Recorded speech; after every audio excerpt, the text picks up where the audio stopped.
Hello ಗೆಳೆಯರೆ, welcome to S S ಪಿಚಿನ್ Kannada channel. ಇದನ್ನು ನಾವು ನೀರು ಅಂದರೆ ಇಂಗ್ಲೀಷ್ನಲ್ಲಿ ನಾವು ವಾಟರ್ ಅಂತ ಕರಿತೇವೆ. ನೀರಿನ ಬಗ್ಗೆ ಒಂದು 10 ಸಾಲಿನ ಪುಟ್ಟ ಪ್ರಬಂಧ ನೋಡ್ತಾ ಹೋಗೋಣ.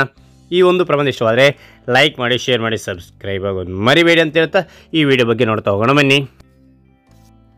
ಮೊದಲನೇ ಪಾಯಿಂಟ್, ಜೀವಕ್ಕೆ ಇನ್ನೊಂದು ಪದ ನೀರು. ಮತ್ತೊಮ್ಮೆ ನೋಡಿ, ಜೀವಕ್ಕೆ ಇನ್ನೊಂದು ಪದ ನೀರು. ಓಕೆ. ಎರಡನೇ ಪಾಯಿಂಟ್, ದಿನನಿತ್ಯದ ಎಲ್ಲ ಕೆಲಸಗಳಿಗೆ ನೀರನ್ನು ಬಳಸುತ್ತಾರೆ. ಮತ್ತೊಮ್ಮೆ ನೋಡಿ, ದಿನನಿತ್ಯ ಎಲ್ಲ ಕೆಲಸಗಳಿಗೆ ನೀರನ್ನು ಬಳಸುತ್ತಾರೆ. ಮೂರನೇ ಪಾಯಿಂಟ್, ನಾವು ನೀರನ್ನು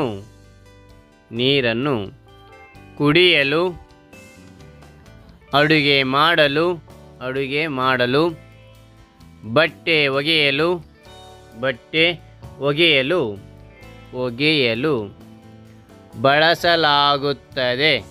ಬಳಸಲಾಗುತ್ತದೆ.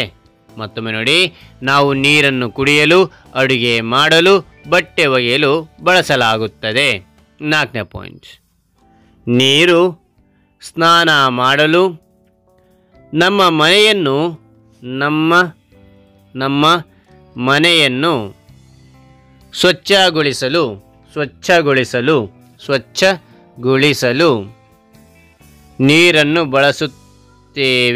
ನೀರನ್ನು ಬಳಸುತ್ತೇವೆ.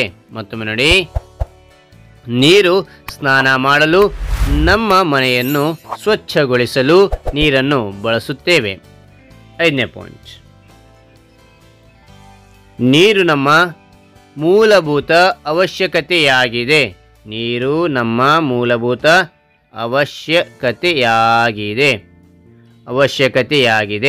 ಮತ್ತೊಮ್ಮೆ ನೋಡಿ, ನೀರು ನಮ್ಮ ಮೂಲಭೂತ ಅವಶ್ಯಕತೆಯಾಗಿದೆ. ಆರನೇ ಪಾಯಿಂಟ್, ಮಳೆ ನೀರನ್ನು ಶೇಖರಣೆ ಮಾಡುವುದು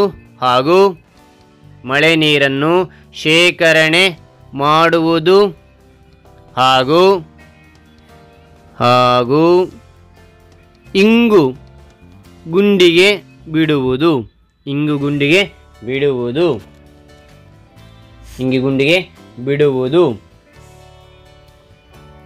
ಓಕೆ. ಏಳನೇ ಪಾಯಿಂಟ್, ನಾವೆಲ್ಲರೂ ನೀರನ್ನು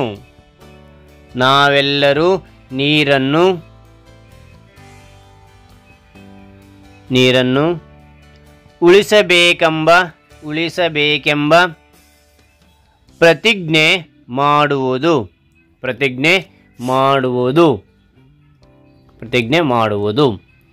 ಮತ್ತೊಮ್ಮೆ ನೋಡಿ, ನಾವೆಲ್ಲರೂ ನೀರನ್ನು ಉಳಿಸಬೇಕೆಂಬ ಪ್ರತಿಜ್ಞೆ ಮಾಡುವುದು. ಎಂಟನೇ ಪಾಯಿಂಟ್, ನಾವು ಯಾವುದೇ ರೂಪದಲ್ಲಿ ನೀರನ್ನು ವ್ಯರ್ಥ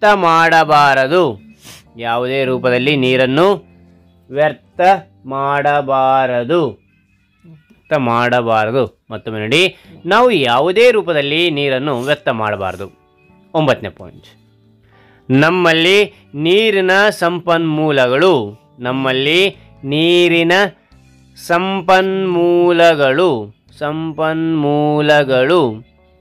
ಸೀಮಿತವಾಗಿವೆ. ಅದನ್ನು ಮಿತವಾಗಿ ಬಳಸಬೇಕು. ಮತ್ತೊಮ್ಮೆ ನೋಡಿ, ನಮ್ಮಲ್ಲಿ ನೀರಿನ ಸಂಪನ್ಮೂಲಗಳು ಮಿತಿಯಾಗಿವೆ, ಅದನ್ನು ಮಿತವಾಗಿ ಬಳಸಬೇಕು. ಓಕೆ. 10ನೇ ಪಾಯಿಂಟ್ ನೋಡಿ, ಭೂಮಿಯ ಮೇಲಿನ ಪ್ರತಿಯೊಂದು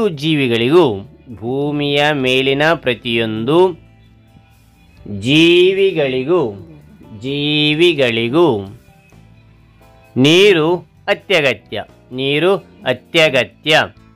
ಅದನ್ನು ನಾವು ಉಳಿಸೋಣ,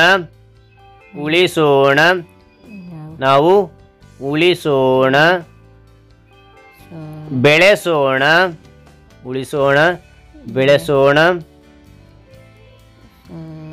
ಮಿತವಾಗಿ ಬಳಸೋಣ. ಮಿತವಾಗಿ ಬಳಸೋಣ. ಮತ್ತೊಮ್ಮೆ ನೋಡಿ, ಭೂಮಿಯ ಮೇಲಿನ ಪ್ರತಿಯೊಂದು ಜೀವಿಗಳಿಗೂ ನೀರು ಅತ್ಯಗತ್ಯ. ಅದನ್ನು ನಾವು ಉಳಿಸೋಣ, ಬೆಳೆಸೋಣ, ಮಿತವಾಗಿ ಬಳಸೋಣ. ಸರಿನಾ? ಸರಿ. ಹಾಗಾದರೆ ಈ ಒಂದು ನೀರು ಅಂತಕ್ಕಂಥ ಒಂದು ಪ್ರಬಂಧ ಇಷ್ಟವಾದರೆ ಲೈಕ್ ಮಾಡಿ, ಇನ್ನೊಬ್ರಿಗೂ ಶೇರ್ ಮಾಡಿ, ವಿಷಯ ಇನ್ನೊಬ್ರಿಗೆ ತಿಳಿಲಿಕ್ಕೆ ಸಾಧ್ಯ ಅಂತ ಹೇಳ್ತಾ ವಿಡಿಯೋ ಮುಗಿಸ್ತಾ ಇದ್ದೀನಿ. Thank you for watching. Bye.